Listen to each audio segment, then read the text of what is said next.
Hi everyone, it's Ann with Art on the Creek. Thanks for tuning into my home studio in Parker, Colorado today for our Watercolor Saturday. So, what do you get when you combine 4 watercolors, some delicious Pizzelles that I made, and yes, I've already eaten them, and some watercolor paper? Hopefully we can have some fun. Let's go paint some Pizzelles.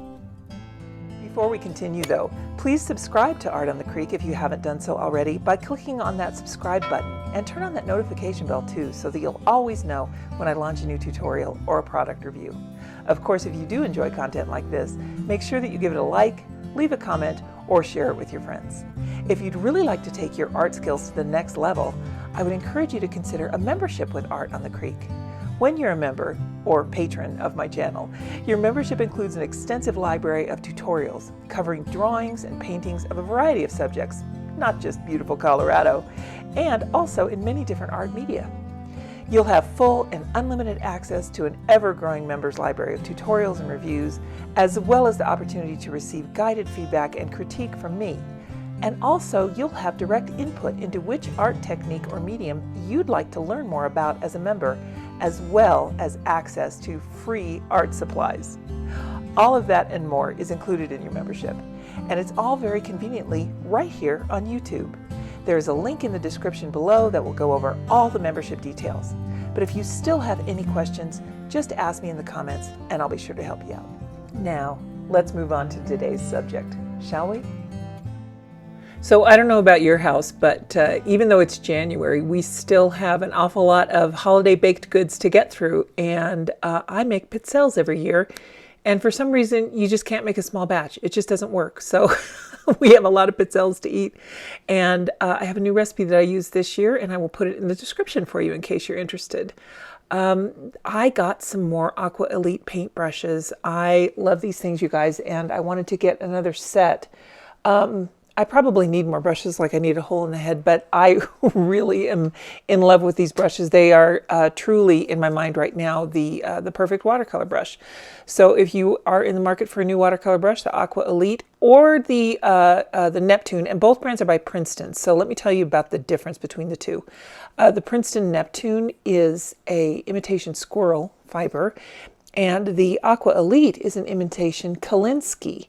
So if you're looking for something that feels more like a sable, which the way that I could describe that would be, it's not as soft. It's got a little bit more feedback, and it holds the paint differently. The paint wants to leave the brush and go onto the paper. In the Princeton Neptune, the paint does work just fine, but it wants to hang onto the brush just a little bit more. So with these, I think you have some interesting leeway, some freedom in your paint if you switch over to an Aqua Elite. Princeton's not paying me to make this at all. I just really like these brushes. So I will link to both sets that I have here. I love that I got another long round. This one has, I think it's a 10 or a 12. Let's see, there's a number 8 long round. That one I may have had earlier. The number 8 round came with this set, and then the 12 long round. That one's going to be so nice because these all have such a beautiful point. And that long round just gives you a couple more millimeters of space, which means you can hold that much more paint. And I absolutely love the oval wash. You can really do some fun effects with those. Today we're only going to use 2 brushes though. I'm using the 1.5 inch Mottler and the 8 round, and those are the only 2 that I'm going to use for this entire painting. The colors that I'm using, like I said, I'm using Da Vinci watercolors. I love these things so much because for me, you know, I've tried so many different watercolors. When I first fell in love with a brand, it was M. Graham, and that was because it re-wet so easily. And here in Colorado, that's important for me to have that honey-based watercolor to be able to re-wet it. Well, I've been on the lookout for others. There are an awful lot, and there's no reason, just simply to try more. I'm still very happy with M. Graham, but some of the colors I like. They kind of are a little bit thick. They're a little bit, how can I explain it? They're not as transparent. It's much easier to get a transparent wash with Da Vinci, in my mind, for the way I paint, than it is with M. Graham. Still use M. Graham, still like it, but the Da Vinci for me are much more easy to use and get that the layered effects in there. And when you're working with watercolor, you really do want to layer your techniques, because then you can, those transparent washes, rather, you want to layer them, because that's what gives you that luminescence and that ability for the light to bounce through your work onto the paper and back to your eye. I am using an A4B cotton watercolor journal. I love this thing too. It's a really affordable cotton watercolor paper. It does come in loose sheets. I've been able to find them in 6 inches by 9 inches. They might come in other sizes. I'm just not aware of it. This particular sketchbook, though, I really love it. It's got a micro perforation. You can use front and back, and it comes in a lot of different sizes. So there'll be an affiliate link to that as well in the description. And this Mottler brush, I really like to start off a painting using as big of a brush as you can get away with. So I really like the way that the one Pizzelle is shaped. It's kind of was off center in the waffle iron. Frankly, they both were, the Pizzelle iron, I should say. So I'm just going to go in first with a wet paper. I wet the entire thing first, and then I went in with some raw sienna. I'm really starting to appreciate raw sienna over yellow ochre. Yellow ochre can tend to have a lot more texture to it, and I really just love the clarity of raw sienna. So I went in with some raw sienna, and then I added just a touch of the nickel azo yellow. It's quickly becoming one of my favorite yellows. I love it for the warmth that it imparts. It would be lovely in a sunrise or a sunset. I like using it in paintings of things like fire, candles, anything where you really want to convey a nice homey warmth. For instance, if you're painting a picture of a cabin and the lights on the inside are on, and you really want to convey that warmth, that heart of the home, that nickel azo yellow is really a great, great color for that. The raw sienna, like I said, is close to yellow ochre, but it's a lot more clear. And then for the other shades, I'm using a burnt sienna deep and a cobalt blue, and we can mix those two together to create a really nice soft gray.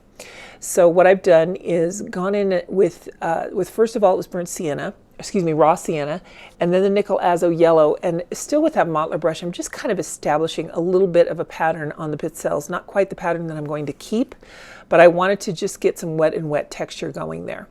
So now I've switched over to the number 8 brush, and I'm going into the burnt sienna. I put a pile of the raw sienna out, but I'm going into that burnt sienna, and I'm just kind of going to sketch paint, sketch and paint at the same time, some of the pattern and design that's in that left Pizzelle. Now the one on the right is really just kind of a waffle pattern, and there is a little bit of a medallion in the center of it, but I just decided to leave that out. But you can certainly put it in if you want to. I'm not replicating the pattern exactly. I am just painting what my heart tells me to paint. I'm trying to get the basic floral pattern in here, but I want it to be loose. I don't want it to be really detailed and uptight. Not uptight, that's not the right word. Tight, just tight. I don't want it to be a tight painting. I want it to be very loose, very expressive. And when I do that, when I paint, that's the way I love to paint. So I will look at the reference photo, or in this case, the Pizzelles are right in front of me, and oh my gosh, you guys, they smell so good. Anything with butter in it, right? Butter is just one of the greatest gifts of all time. I wanted to go ahead and just kind of basically get these gestural marks in here so that the viewer could tell that it is definitely a Pizzelle. It doesn't have to be exactly like what I'm painting. I just wanted to really get this expressive nature of what I have in mind here in. And I really like that area over there where it kind of spilled out over the waffle iron, so I'm having fun adding these textures as well. Everything I'm doing right now is still wet on wet, and I'm just kind of putting in the suggestions of the waffle pattern that's in between the floral petals here. Not really focusing a lot on a grid per se. I'm just kind of trying to put in some texture there, because my plan is at the end to do some really good splatters. And once those splatters are done, then they'll help to work with this suggestion of a pattern that I'm creating, and it will create a nice loose painting of some Pizzelles. So as I'm looking at the pattern here, we've got, I think it's 6 petals. 1, 2, 3, 4, 5, 6. Yes, I think it is 6. And 1, 2, yeah, sorry, I had to count it twice there. It's 6 petals and a very simple leaf pattern inside. Now, what you're seeing when you're looking at a waffle if you wanted to just paint some breakfast waffles, some Belgian waffles or something like that, or any kind of a cookie with texture on it. I'm going to interrupt myself though because I'm lifting out right here so that I can get the hole in the waffle. And once I get a paper towel going here, you can see how easily these paints lift out. So now I've got a nice lacy hole there on the edge, and that's perfect. I'll just run with that. At any rate, back what I was saying about the waffle. Sorry about that. What you want to do is focus on where those shadows are. Okay, because what I've done on the right cookie in particular, you can see that I've painted that grid. The squares on the grid are darker than, or excuse me, the outline of the squares right now are darker than the inside. I'm changing that right now. I'm going in with that burnt sienna and filling in a little bit of the darkness that is inside the waffle squares, because the parts that are lighter are actually the parts that are closer to us. So those are the parts that are higher, the ridges. And once you paint in these dark areas, then those ridges just kind of jump forward. So keep that in mind, because we're going to do that on the other side too, on the other Pizzelle. Now I went ahead and kept the flower petals very loose, but in that center portion, I really wanted to bring the focal point in there with the shadows and shading and how I did that. So you'll see that when we get to it. Right now, still using that number 8 brush. Just going in and kind of really putting in a very fine detail. These Pizzelles are interesting because they're not like the ones I usually make. These are a little bit thicker. So they're kind of like, they're almost like a stroopwafel. If you're familiar with those, they're a little bit thicker. And this particular recipe had baking powder in it. The place where I got the recipe said that it was a southern Italian Pizzelle. I'm not familiar with that. My family's from northern Italy. This is not the recipe that my grandmother used because I couldn't find my anise. So I love anise as a spice. That's the one that is kind of that licorice flavor. I love that, but I couldn't find it. And of course it was in the drawer. It was just in the back. But after I finished the batch of Pizzelles, I thought, well, what other flavor can I do? Because I don't just want to do vanilla. I mean, I've done that before and they're fine, but I wanted something a little bit special. And you know how it is with the holidays. And if you're baking something that you've handed down, a tradition in your family's been handed down to you, you kind of want to impart some of those flavors that are part of that tradition. So for me, that licorice flavor was really important. Well, I was searching through the liquor cabinet because my brother suggested, well, do you have any liqueur? And I thought, oh, okay, that's a good idea. Well, I found some Aquavit. It's not an Italian liqueur. I think it's Greek. I'm not even really sure what it is, but it has a licorice flavor to it. And so I put some of that in there, but it really wasn't imparting the flavor. Maybe just a little bit, like a hint of a scent of the licorice. And I had a ton of lemons. So I decided, you know what, I'm just going to put some lemon peel and lemon juice in here and we'll just make them lemon. And that licorice should accompany that pretty well. And you know what? It did. So I will give you the recipe complete with all of the adjustments that I made, and I will tell you ahead of time, it makes a huge amount of Pizzelles, and I should have guessed because I think it's like 7 cups of flour, which is absolutely ridiculous. But you can certainly cut it down. So if you have a Pizzelle iron and want to make some of these cookies, then what really is fun about these with this concoction of flavors that I came up with, they are so good if you spread some lemon curd on them, or some strawberry jam, or if you use them to make ice cream sandwiches. We use them with some vanilla ice cream and strawberry ice cream. And boy, it was just incredibly good. So keep that in mind if you decide to make the recipe as well. So back to now that we're painting, I'm putting the burnt sienna and some of that raw sienna mix in between the areas of the lines on the leaves. So I'm just kind of putting the darker colors wherever there's an indentation in the Pizzelle. And that will give us, remember, those lighter lines, the highlights that are on the part of the Pizzelle that's raised up. Now on the edges of the Pizzelle, I kind of went in and made 2 lines around the edges, the very, very faint lines. And I just kind of, you can see I'm kind of wobbling my brush around the edge there just so that it's not 100% smooth. I did like how they had that, I'm going to call it artisan, the artisan look. So I'm still just trying to get this the grid in just the way I want it here on the one on the right. But on those edges, what I did was I went in with some of that burnt sienna and did a very fine line around the inner edge, and then I came out about 1/8 of an inch and did that again. And now I'm mixing up some of that burnt sienna and cobalt. And you know, you can mix a dark with just about any combination, but the one that I usually go to is burnt sienna and an ultramarine. But in this particular case, I do not have an ultramarine in this palette. I think I'm going to, though. I'm going to add one of those empty pans there. I will fill it with some ultramarine. I really do like ultramarine for its granulating properties, but cobalt really has a lot of the same properties. It's just a little more delicate in my mind, in my opinion. So if you are looking for an alternative to your ultramarine, maybe try using cobalt as your go-to. So what I want to do here is use this number 8 brush and put the dark portions of the shadow where these cookies are casting a shadow. I want to put it close to the Pizzelle. So remember, this is the mix of the burnt sienna deep and the cobalt, and I'm just going in and trying to get this pigment as close to the Pizzelles as I can, and just giving enough. Now when it's still wet is when I want to come in next with some water, and I'm just softening that edge. Whenever you look at shadows, you'll notice that it's deepest and darkest right up against whatever it is that's casting a shadow. And what I wanted to do with this particular painting is to get enough darkness going that it would really creep into that water pathway that I've given it there. So I want to go back and add as much pigment as possible. And then in just a minute here, you'll see that I'm going to come back in with that modeler brush and some clean water and really let that shadow just crawl wherever it wants to. Now, it's not going to, when it's dry, it's not going to visually go very far.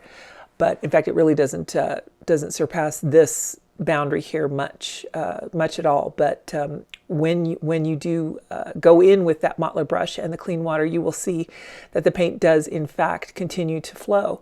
And that's what's so wonderful about making shadows this way, is that you get such a soft edge. Now you could stop there, but can you see on the water edge how it's kind of creating a hard edge? So that's what I wanted to kind of get rid of here. And you can see I'm just going in with some clean water and spreading that around.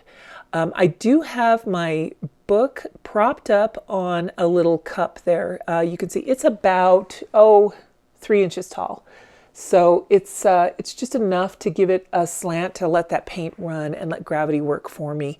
A lot of times I'll do that. I'll just prop up my sketchbook on something, and it really does help to get the paint to flowing. And that way, I think whenever you're painting something loose in particular, you can really create a lot of nuances that gravity can give you, that maybe something that you did, that you manipulate as an artist, just wouldn't look as natural as if gravity had done it.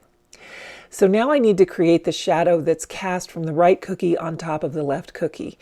Going in with that same burnt sienna and cobalt, and just kind of putting a very fine line there for now. That's on the line between the cookies, I mean. And I'm still darkening the shadow up against the edge of the Pizzelles here all the way around. So now I'm going down the center again, darkening that line just a little bit, making sure that I've got it right where I want it. In the reference photo, you can see the shadows cast under there just a little bit. And I wanted to make sure and reflect that so that we could establish that one cookie is definitely sitting on top of the other one, while still providing that great shadow down at the bottom. So still just tapping in more of this pigment. And again, this is wet on wet because we still have that area wet below, and you can see that it's flowing there naturally, and just really helping to make that shadow really deep up against the cookie, and then of course soft on the edge. So now I'm going in and really getting some loose wet pigment on my brush, and I'm just really kind of picking up all of those tans and browns that I've used in the painting. So this is just a mix of the nickel azo yellow, the raw sienna, and the burnt sienna deep, and I'm just really just splattering it everywhere. I'm loving how when that nickel azo yellow hits the shadow, that paint really charges in and it makes a really lovely splatter on the shadow itself. So anytime you splatter like that, you can even do this with clean water, you can create some really fun effects by the pigments landing on each other. And that'll also help for that burnt sienna deep and that cobalt to kind of separate and create some fun granulation. Look at that, you guys. I cleaned off my palette. Did you ever think you would see me do that ever in my life? I do sometimes. I actually do clean off my palette. Now I think we're going to go ahead and get this dry. So let me get my heat tool out and we'll work on that. Now is when I like to assess and just see what needs just a little bit more nuancing. And I've decided this shadow in between the cookies, I need to lift that right cookie off of the left Pizzelle just a little bit more. So I've just gone down that center line with another wash of the dark that I mixed. And now I'm just going in and agitating that edge with some clean water, just so we can soften it, just like we did the other shadow edge. And this particular mix of the Cobalt Burnt Sienna, I think it's more toward the blue than it is the brown. I wanted to layer some of these shadow effects and just have a nice little touch of blue there in the corner in between, down there where both Pizzelles are casting a shadow. So we'll get this dry again, and I will continue to tweak around the edges and just get some of these dark portions in here.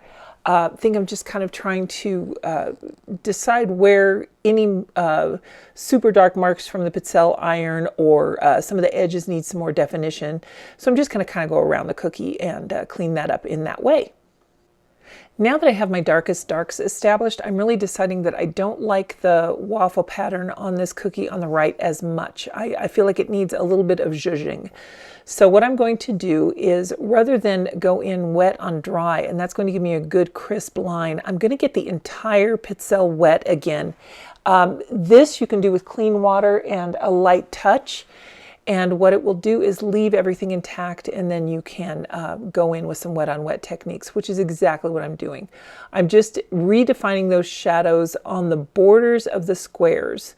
So I'm kind of going just inside the lightest ridge there and just kind of accentuating these shadows. I'm using a mix of the burnt sienna and the cobalt blue. This time I have it leaning more toward burnt sienna because I really want this to be more of a very dark brown than going towards a gray. So you'll see right here, I feel like I need some more water. So I'm going in again with the clean water, just putting a very light amount on there. And then going in with that number 8 brush, just the very tip of it, and just kind of loosely filling in the border area of these, the indentations in the waffle. This is a lot of fun to do. It's very meditative. I enjoy painting food. Breakfast is one of my favorite meals of the day, brunch, breakfast, and I like painting waffles and pancakes in general. So painting these Pizzelles was a lot of fun for me. If you have never painted breakfast, things like bacon, sunny side up eggs, toast, all of these things are really good textural paintings to do. You've got the shininess of the egg and the beautiful glistening curves of the bacon. And then of course toast has a lot of interesting texture in it as well. So there's an awful lot you can do to expand your talents as an artist by painting food, because it's a lot of textures that I think sometimes we just take for granted because we all eat food. But you know, there's a reason that Instagram got so popular from people posting pictures of their dessert or their dinner. Food is beautiful, and a lot of times if you don't know what to paint, maybe you've got something sitting in your kitchen. If you've just got a bag of Chips Ahoy chocolate chip cookies and you want to just paint some cookies, get a couple cookies, set them on a plate, take a photo, and just paint that. And then bonus, you get to eat the cookies. So just like me here with these Pizzelles, I definitely did eat them. Now I'm going to go in with one more layer of the burnt sienna, and this time I'm kind of not really going in every square. I want it to be just a little bit lighter in places. So I've got the burnt sienna, and you'll notice I'm focusing it more kind of across the top and then a little bit on the bottom left, but I kind of left that lightest portion there on the right. The lower right. So let's go ahead and get this completely dry and we'll take a look. Well, my friends, I think this one just might be a keeper. I'm going to write Pizzelles January 2024, and then I will sign it, and I'm just using a ballpoint pen. This is simply in my sketchbook, and I'm pleased with the outcome. I hope that you are too, and I hope that you have had a chance to paint along with me today. And if you do want to post your work on Instagram, feel free to tag me, #ArtOnTheCreek, and I'll be sure and see your work. Have a great, great day, everybody. We'll see you next week. Bye now.